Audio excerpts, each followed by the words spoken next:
दोस्तों, अगर आप किसी फैक्ट्री, कंपनी या अन्य किसी संस्थान में जॉब करते हैं, वहां सिक्योरिटी गार्ड या सफाई कर्मचारी या कॉन्ट्रैक्चुअल वर्कर की हैसियत से काम कर रहे हैं और आपको अपने एम्प्लॉयर द्वारा बोनस नहीं दिया जाता या कम दिया जाता है, तो ये वीडियो आपको आपका हक दिलाने में बेहद ही मददगार साबित होने वाला है।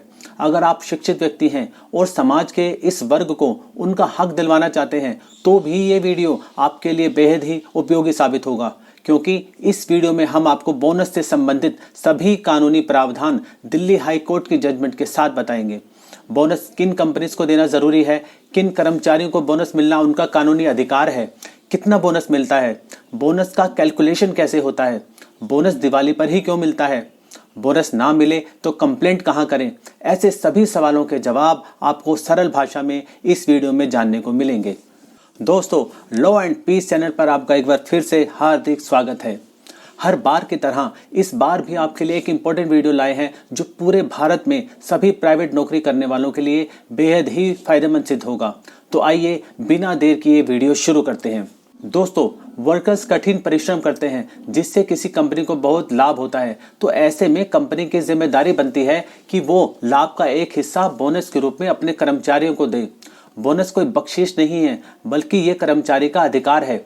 अगर आप अपनी फैक्ट्री या एस्टेब्लिशमेंट से दिवाली के समय बोनस के रूप में 500,000 का गिफ्ट और मिठाई का एक डब्बा पाकर संतुष्ट हो जाते हैं, तो आपको बता दें, बोनस देना फैक्ट्री या कंपनी की कानूनी जिम्मेदारी है और साथ ही साथ आपका कानूनी अधिकार भी है।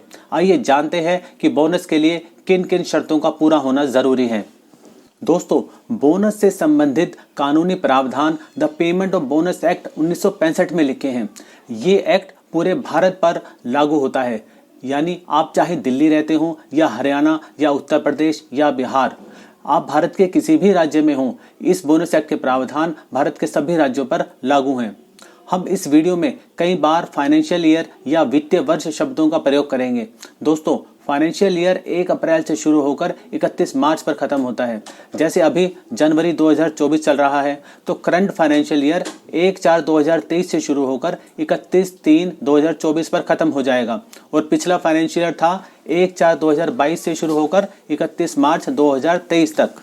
तो बोनस एक्ट कहता है कि ऐसा कोई भी संस्थान जहां पिछले वित्तीय वर्ष में किसी भी समय पर 20 या उससे ज़्यादा कर्मचारी काम कर रहे हों, तो उसे अपने कर्मचारियों को उस वित्तीय वर्ष का बोनस देना होगा। साथ ही साथ ये भी ज़रूरी है कि उस कर्मचारी ने उस वित्तीय वर्ष में कम से कम 30 दिन उस संस्थान में काम किया हो। अगली शर्त ये है कि उस कर्मचारी की 1 महीने की सैलरी बेसिक और डीए जोड़कर 21,000 रुपये से ज़्यादा नहीं होनी चाहिए। इस 21,000 में ओवर टाइम काम करके कमाए गए पैसे शामिल नहीं होते।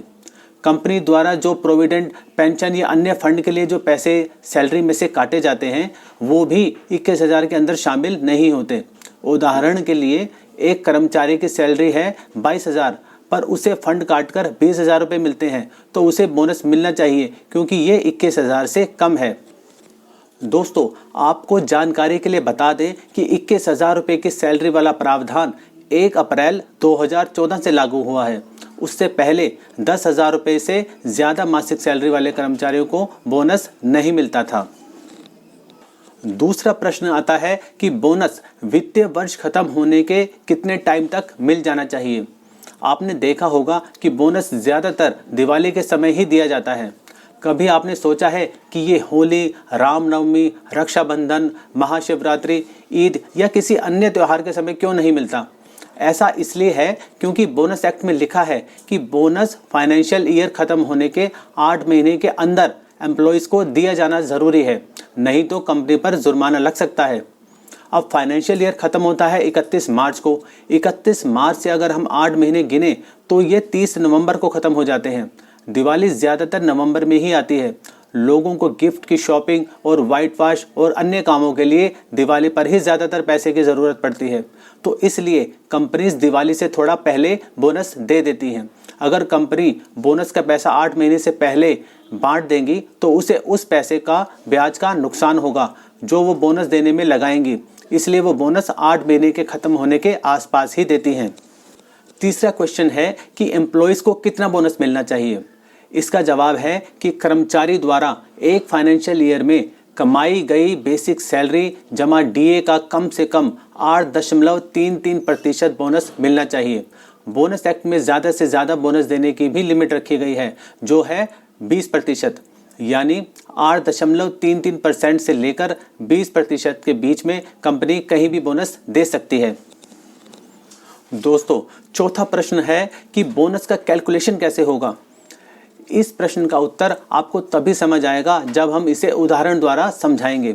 मान लीजिए किसी व्यक्ति की मासिक सैलरी बेसिक और डीए को मिलाकर 20,000 रुपये है, तो उसका एक महीने का कम से कम बोनस बनेगा 20,000 गुना 8.33 भाग में 100, यानी 1,666 रुपये।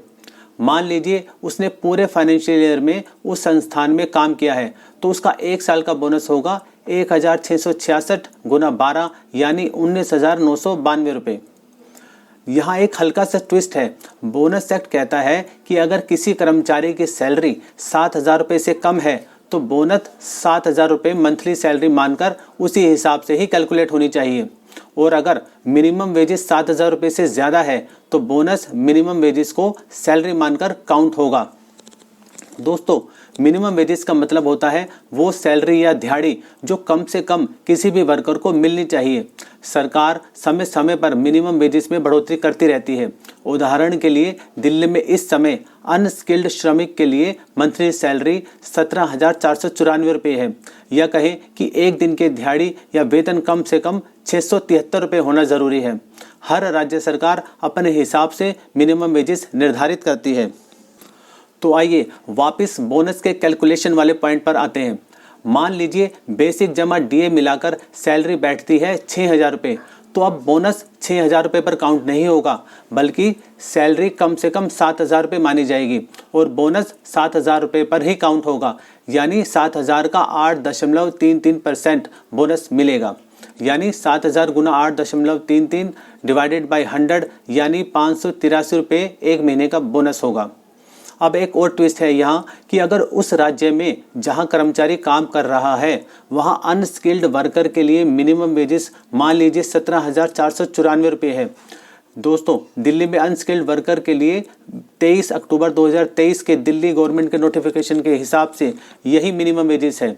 तो अब उसे इस सिचुएशन में 7,000 रुपये वाले फॉर्मूले लागू नहीं होगा। अब उसका बोनस होगा 7,494 के हिसाब से, यानी 17,494 गुना 8.33 डिवाइडेड बाई 100 बराबर 1,457 रुपये एक महीने का बोनस बनेगा। दोस्तों, यहाँ याद रखिएगा कि 7,000 या मिनिमम वेजेस जो भी ज़्यादा हो उस पर ही बोनस कैलकुलेट किया जाएगा। यही आज की डेट में कानून है। दोस्तों, पांचवा प्रश्न जो कर्मचारी अक्सर पूछते हैं कि क्या कंपनी अपने किसी कर्मचारी को बोनस देने से मना भी कर सकती है। जी हाँ, बिल्कुल कर सकती है।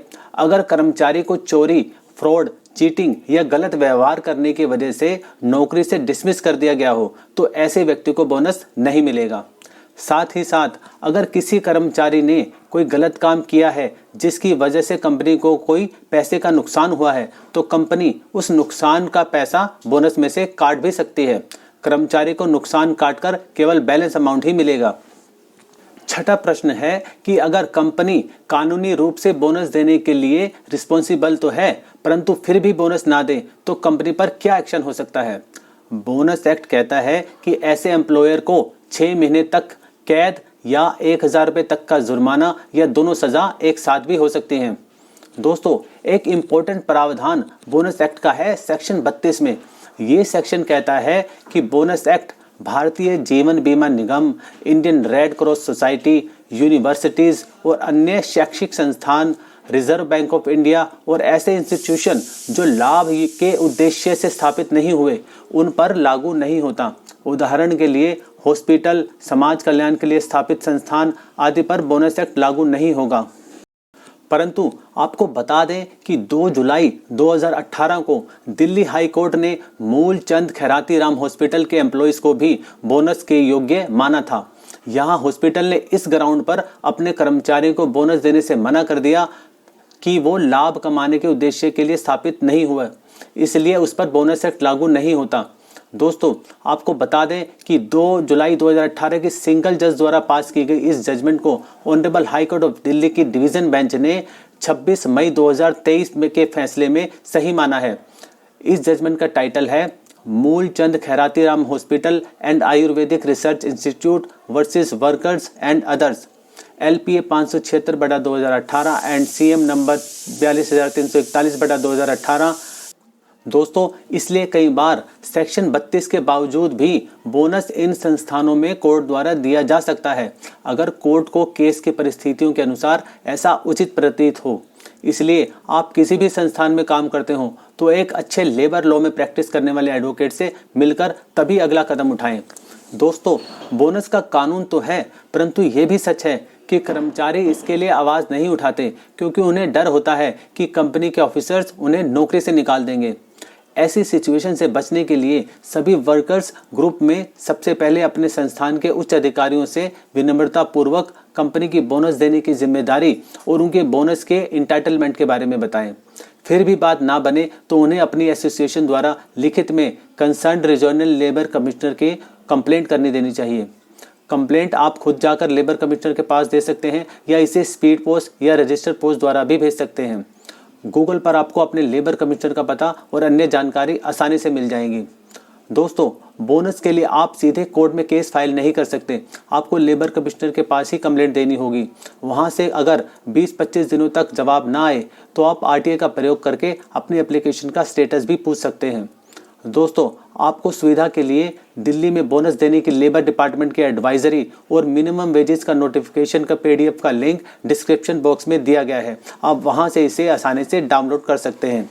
दोस्तों, वीडियो बनाने में की गई मेहनत अगर आपको नज़र आई हो और आपको लगता है कि ये वीडियो ज़रूर वर्कर्स को उनका हक दिलवाने में मदद करेगी तो चैनल को सब्सक्राइब करना मत भूलिएगा। कोई भी क्वेरी हो तो आप कमेंट करके पूछ सकते हैं। आपका लाइक और शेयर ही हमारा इनाम है। पूरा वीडियो देखने के लिए आपका दिल की गहराइयों से धन्यवाद। मिलते हैं आपसे अगले एक और ज्ञानदार वीडियो में। तब तक के लिए जय हिंद, जय भारत।